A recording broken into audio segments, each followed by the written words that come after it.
सगळ्या महिलांचा आवडता सण आहे। पूर्वी खरे हे सण याच्यासाठीच केले होते। खूप वर्षांनी त्याला एक मुलगी झाली आणि तिचं नाव सावित्री ठेवले। त्याचं नाव सत्यवान आहे। तेव्हा नारद सांगतात की ह्या मुलाचं वय म्हणजे 1 वर्षांनी त्याचा मृत्यू होणार आहे।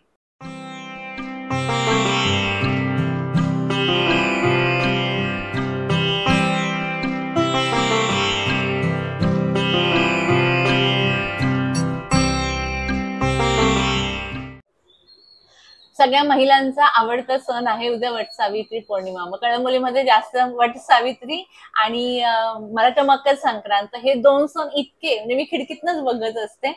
तर इतक्या बायका छान नटून थटून छान गोष्ट आहे ना। पूर्वी खरे हे सण याच्यासाठीच केले होते की महिला 4 भिंतीच्या आत होत्या, त्यांना त्याचा आनंद, पूर्वी टीव्ही नव्हता, काहीच नव्हतं, तर ह्याच दिवशी मैत्रिणींना भेटायचं, थोडं नाचायचं, एक गाणी म्हणायची, असा तो दिवस पूर्ण नागपंचमीचा एक सण असतो तो साजरा करायचा। पण जेव्हा मी एखादी गोष्ट करते तर मला त्याच्या मागचं शास्त्र माहिती आहे का, की काय करायचं, फक्त दोरा घ्यायचा, 5 फेऱ्या मारायच्या, छान साडी छान असं एवढंच करायचं आहे, कारण घरी येऊन पुरणपोळी खायची असं नाही। त्या गोष्टीच्या मागचं जेव्हा मला शास्त्र माहितीये तर त्याचा जास्तीत जास्त फायदा मिळतो।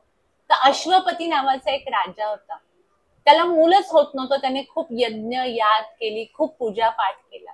खूप वर्षांनी त्याला एक मुलगी झाली आणि तिचं नाव सावित्री ठेवली। ही कथा युट्यूबवर पण येईल आणि तेव्हा त्या दिवशी तुम्ही मुद्दा म्हणजे उद्याच परत ही कथा ऐका, कारण ज्या दिवशीची पूजा असते, ज्या दिवशीचा सण असतो, तर पुराणात सांगितलेली कथा ऐकल्याने वेगळं पुण्य मिळतं। जरी आज ऐकली तरी तुम्हाला जर पाठ जायचं तुम्ही एकमेकीला सांगा, किंवा सरळ युट्यूबवर आता आज रात्री ही कथा येईल आणि तुम्ही ऐका।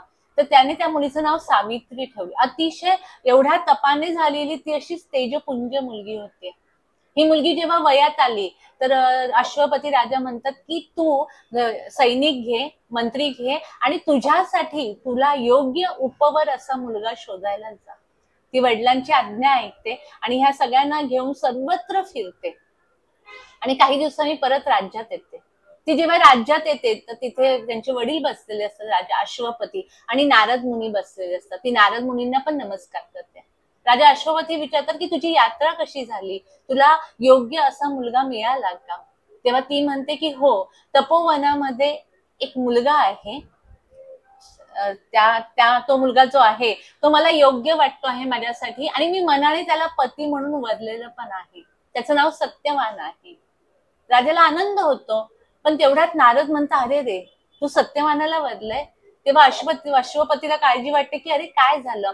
तेव्हा नारद सांगतात की ह्या मुलाचं वय म्हणजे 1 वर्षांनी त्याचा मृत्यू होणार आहे। त्याचं वय खूप म्हणजे त्याला जे आयुष्य मिळालेलं आहे ते कमी आहे।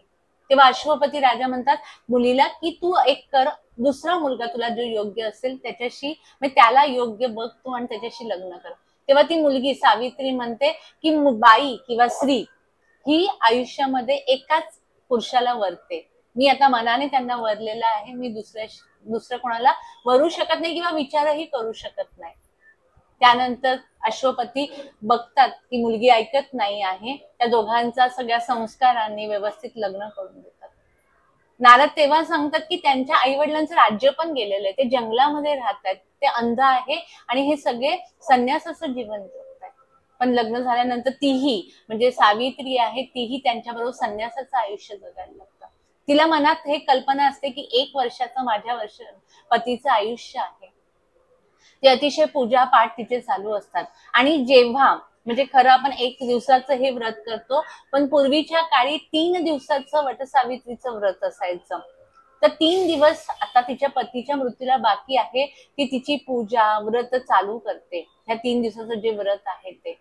आणि जो दिवस तिला माहिती की आज तिच्या पतीचा मृत्यू होणार आहे, तो दिवस उगवतो। तिचा नवरा रोज म्हणजे सत्यवान आहे, तो जंगलात निघालेला असतो लाकडं तोडायला। ती आज हट्ट करते की मी तुमच्या सोबत येणार। सत्यवान म्हणतात की तू आई वडिलांची परवानगी घे आणि ये माझ्यासोबत। ती सासू सासऱ्यांची परवानगी घेते आणि हे दोघं जण लाकडं तोडायला जंगलात जातात। लाकडं तोडायला सत्यवान घेतो आणि त्याच्या डोक्यात जोराची कळ येते आणि तो झाडावरनं खाली उतरतो। सावित्री त्याला मांडीवर घेते, तिला लक्षात आलेला असतो हा प्रकार आणि त्याचं डोकं दाबायला लागते। तेवढ्या समोरून एका म्हशीवर लाल रंगाचं पितांबर घातलेला एक काळाकुट्ट माणूस येताना दिसतो। तो आल्यानंतर ती विचारते की तुम्ही कोण आहात? तर ते म्हणतात की मी यम आहे आणि तुझ्या पतीचा प्राण घेण्यासाठी आहे. तेव्हा ती म्हणते की सामान्य लोकांसाठी तर तुमचे दूत येतात, म्हणजे यमाचे दूत म्हणतो आपण. तर ते म्हणे अगं तुझा पती जो आहे तो इतका मोठा सात्विक आहे आणि तू पण एवढी सात्विक आहे, जप तप केलेले आहे, तर माझे दूत त्याला घेऊन नसते गेले, त्यामुळे मी घ्यायला आलोय. आणि ते त्याचे प्राण घेतात आणि घेऊन जातात. ते पुढे पुढे चाललेले असताना सावित्री मागे मागे चाललेली असते. ते मागे वळून बघतात, तू कुठे येतेस? तर म्हणे की पुराणात सांगितले की महापुरुष ज्या रस्त्यावरनं चालतात त्या रस्त्यावरनं जरी आपण चाललो तर आपलं कल्याण होतं. आपण बघा आळंदीला जातो, पंढरपूरला, ही महापुरुष राहिलेले आहे. पंढरपूरला तर देव राहिले, पण आळंदीला संत आहे. तर संत महापुरुषांच्या नुसत्या रस्त्यावर जरी चाललो, आणि मी नेहमी म्हणते की त्यांच्या पायाची धूळ जरी आपल्याला मिळाली ना तर कल्याण होतं आयुष्याचं. तर कल्याण होतं म्हणून मी तुमच्या मागे येते. त्यांना खूप आनंद होतो की किती सात्विक आहे ही. ते म्हणे मी तुझ्या प्रसन्न झालोय, तू माझ्याकडनं एक वर माग. ती म्हणते की माझे सासू सासरे अंध आहे, तर त्यांना दृष्टी येऊ दे. ते तथास्तु म्हणतात आणि तिकडे त्यांना दृष्टी मिळते. ते परत चाललेले असतात आणि ही सावित्री परत त्यांच्या मागे जाते. तर ते म्हणतात की तू आता माझ्या मागे का येत आहेस? तर ते म्हणे की तुम्ही जिथे राहता तिथे जी तुमची सेवा करणारी भक्त मंडळी आहे त्यांच्या दर्शनाने सुद्धा कल्याण होतं असं पुराणामध्ये सांगितलंय. त्यामुळे मी त्यांचं दर्शन घ्यायला तुमच्या मागे. ते अतिशय प्रसन्न होतात की हिचं किती ज्ञान आहे. ते म्हणतात की तू आणखीन एक वर माग.